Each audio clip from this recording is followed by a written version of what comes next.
অবসাদ যে বিষয়টা আমাদেরকে প্রতিনিয়ত কুড়ে কুড়ে খায়, যে বিষয়টা আমাদেরকে নিত্য ধীরে ধীরে ধীরে ধীরে মৃত্যুর পথে নিয়ে যায়, এই অবসাদই আমাদের মনকে একেবারে শান্তিশূন্য করে দিয়ে খালি করে দেয়। তো এই অবসাদকে নিয়ন্ত্রণ করবার উপায় কি?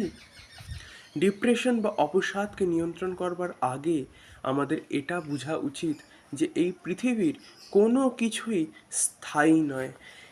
এই পৃথিবীর সমস্ত কিছুতেই একটা অস্থায়ী বিষয় জড়িয়ে আছে। তাই যেটা হচ্ছে সেই ঘটনার পেছনে আমরা কিছুই করতে পারি না। আমরা কি করতে পারি? নিজেদের মনকে নিয়ন্ত্রণ করতে পারি।